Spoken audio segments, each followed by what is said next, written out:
Boa noite a todas e todos. Que a paz do nosso Senhor Jesus nos envolva,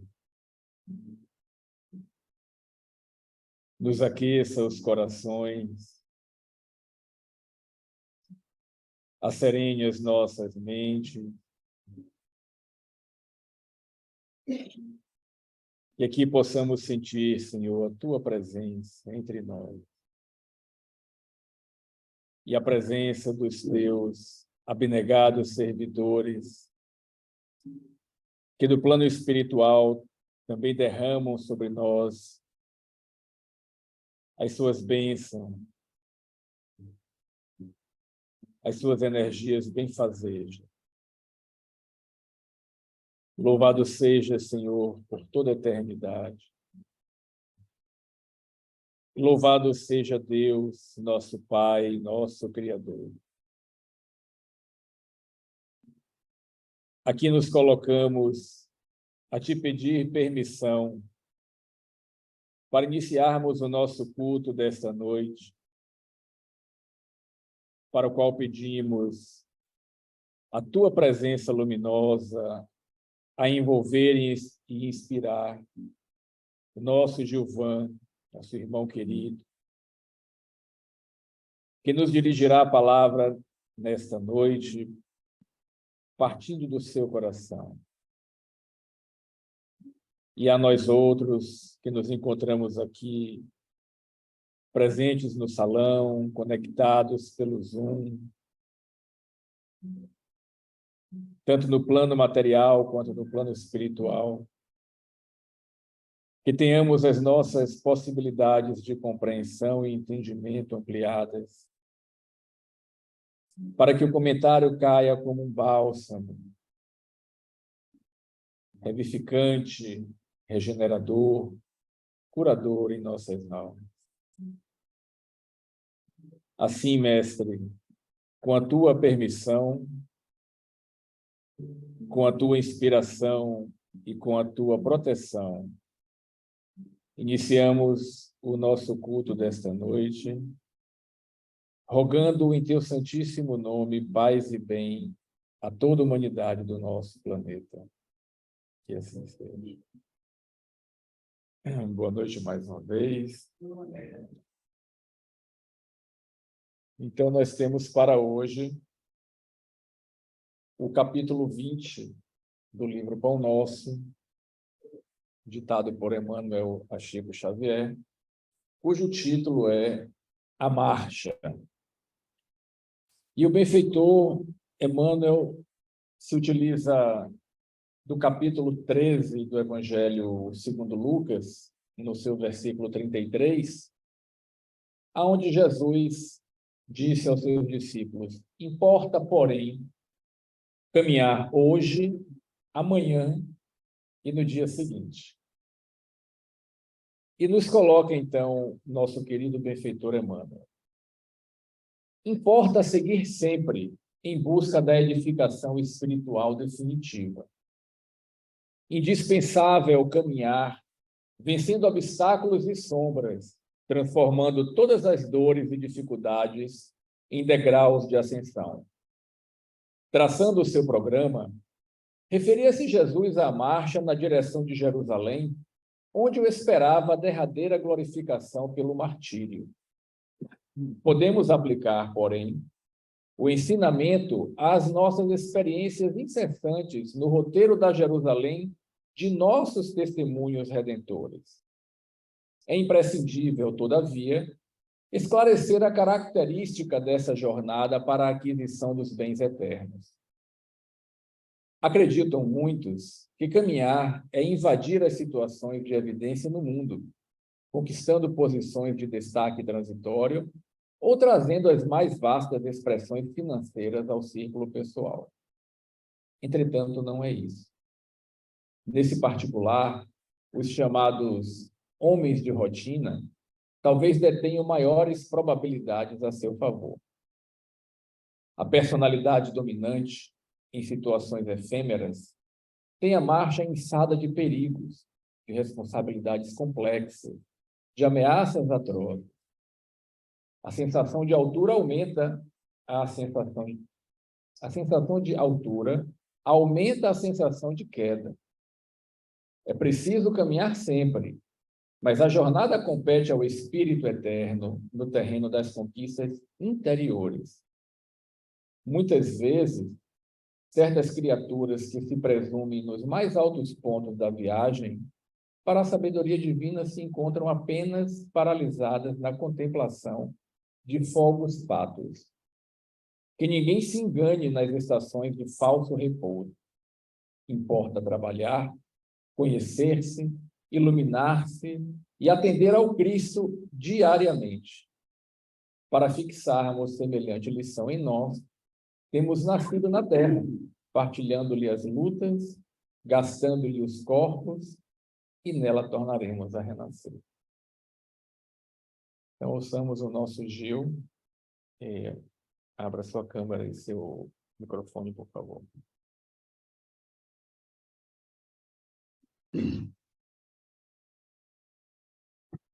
Boa noite, amigos, amigas. A marcha é o título da nossa reflexão. E aí nós marchamos. Em qual direção? Com qual objetivo? Com que finalidade? São perguntas que apenas a maturidade espiritual darão conta da resposta devida. Lucas nos ensina que Jesus encontrava-se na localidade de Pérea, nas cercanias da Galileia, onde era governada, naquela época, por Herodes Antipas, aquele mesmo que mandara decapitar João o Batista. E é interessante observar que Herodes Antipas, ele tinha medo de João, assim como também tinha medo de Jesus. Porque ele reconhecia, tanto no primeiro quanto no segundo, as qualidades, as características do verdadeiro profeta. Então, não foi por acaso que ele ordenou aos seus subalternos que decapitassem a João. O mesmo fez com Jesus, segundo o pensamento, a escrita de Lucas. Estava, portanto, Jesus a ensinar quando, de repente, aparecem alguns seguidores de Herodes e diz: vai-te embora, retira-te daqui, porque Herodes quer te matar. Jesus, ouvindo e presenciando aquela cena, diz: ide vós, dizei àquela raposa que eu expulso os demônios, que eu efetuo curas, hoje, amanhã, e no dia seguinte, estou consumado.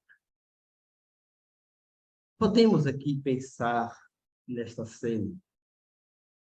O mestre ladeado pelos discípulos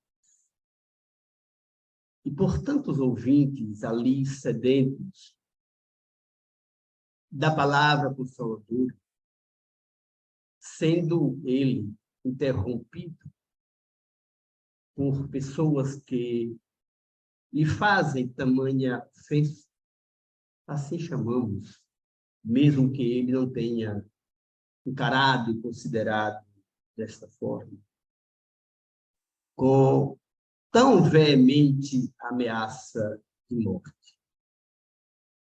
E isto é muito significativo, porque Jesus responde com toda a autoridade moral e espiritual que diz que tem. Jesus o chama de raposa. A raposa, desde aquela época, é sinônimo de um animal astuto, esperto, mas também traiçoeiro e também medroso. Bem essas características se adequam à personalidade de Herodes, o Antipas.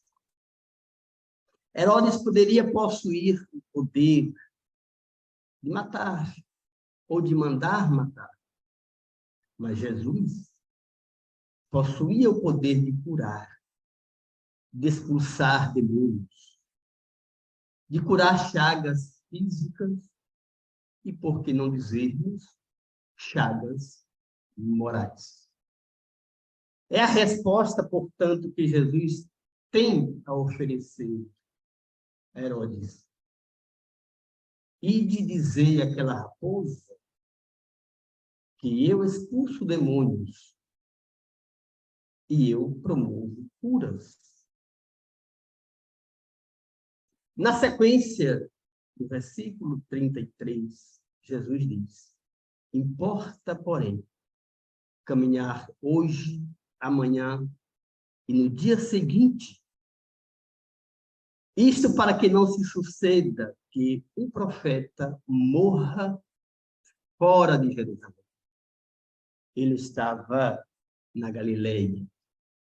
E ele diz, nesse momento, que não era a hora dele morrer ali na Galileia, em Pérea, mas sim, ele tinha o compromisso, tinha a missão, e a sua missão findar-se-ia em Jerusalém, ali no Gólgota. Daí porque ele ter tido ou dito uma resposta tão veemente aos subalternos de Herodes. E isto se fez. Ele foi a Jerusalém, fez o que tinha que fazer e cumpriu a sua missão. Da mesma forma como todos nós aqui temos a nossa missão, temos os nossos desafios, os nossos compromissos. Da mesma forma que todos nós temos os nossos Herodes Antipas, internos e externos. Todos nós temos a nossa Belém, a nossa Jerusalém e também o nosso Gólgota.